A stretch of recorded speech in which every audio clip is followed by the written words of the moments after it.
Hey, welcome to the show tonight. This is my assistant Tina. Welcome, Tina. Thanks, Bob. Glad to be here. I'm going to be telling all y'all some jokes tonight. Hope you enjoy.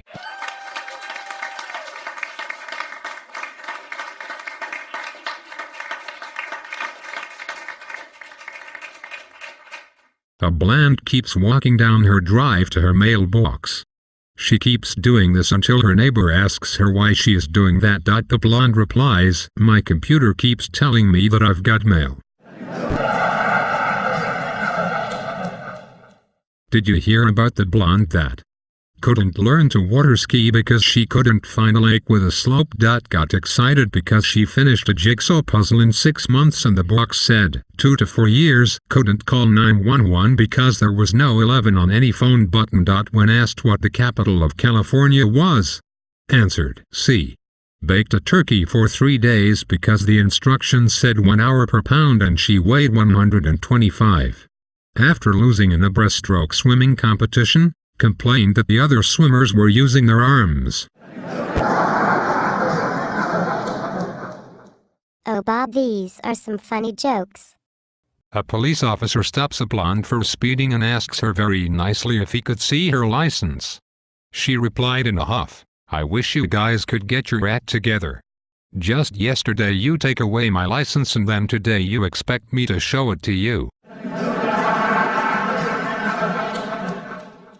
Hectares, hectares, hectares. Do we have any doctors in the crowd? Looks like we do, Bob.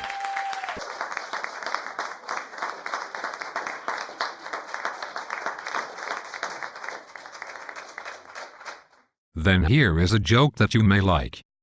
This guy went to hospital for a circumcision, but because of a mix-up, he ended up having a complete sex change. All of the doctors and nurses had gathered around his bed as he was waking up so they could give him the bad news.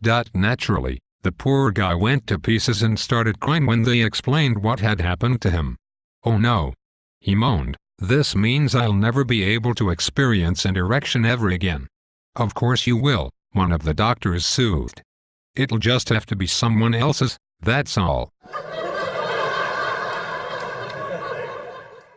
Oh, Bob, you should warn them to cover children's ears. Oh, okay. Parents, for the next few jokes, make sure your kids are not around. 2 women friends had gone out for a girls' night out, and had been decidedly over-enthusiastic on the cocktails. Incredibly drunk and walking home, they suddenly realized they both needed to pee.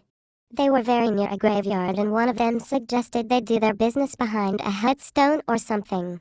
The first woman had nothing to wipe with, so she took off her panties, used them and threw them away. Her friend, however, was wearing an expensive underwear set and didn't want to ruin hers, but was lucky enough to salvage a large ribbon from a wreath that was on a grave and proceeded to wipe herself with it. After finishing, they made their way home. The next day, the first woman's husband phones the other husband and said, "These damn girls' nights out have got to stop. My wife came home last night without her panties." "That's nothing," said the other. "Mine came back with a sympathy card stuck between the cheeks of her butt that said, 'From all of us at the fire station, we'll never forget you.'" Oh, Bob, that is gross. Okay, here's a different one. A man escapes from prison where he has been for 15 years.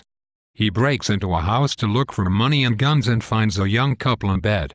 He orders the guy out of bed and ties him to a chair. While tying the girl to the bed, he gets on top of her, kisses her neck, then gets up and goes into the bathroom.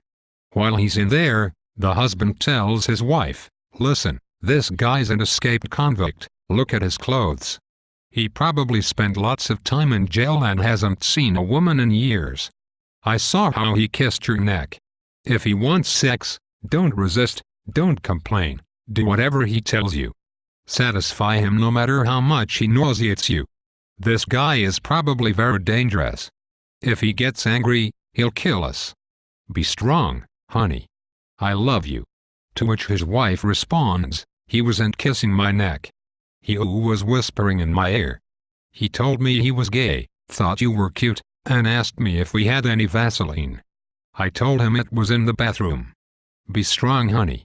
I love you too." Quotes. Bob. Terrible. You're terrible. Fine, here is some fart jokes. Everyone loves them. See, they do.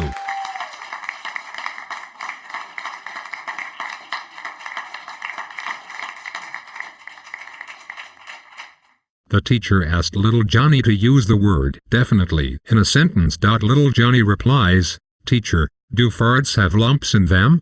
The teacher says, "Of course not, Johnny," to which Johnny replies, "Then I have definitely shit my pants." Oh my goodness. You. There once was an old couple who had been married for 30 years. Every morning the old boy would wake up and give off an enormous fart, much to his long-suffering wife's annoyance. "You'll fart your guts out one of these days," she always complained. After a particularly bad week, the wife decided to have her revenge and got up early, placing some turkey giblets in the bed next to the old boy's arse. While making breakfast downstairs, she heard his usual morning fart reverberate through the floorboards, followed by a scream. 20 minutes later, a rather shaken man came downstairs. "You was right all along, missus," the old man says. "I finally did fart my guts out, but by the grace of God, and these 2 fingers, I managed to push him back in." Oh Bob. That is just weird. Haha, well, that's the end of our show. Thank God. Thanks for coming out, everyone. Bye, Tina. Bye Bob, thanks for having me. Bye, everyone. Good night.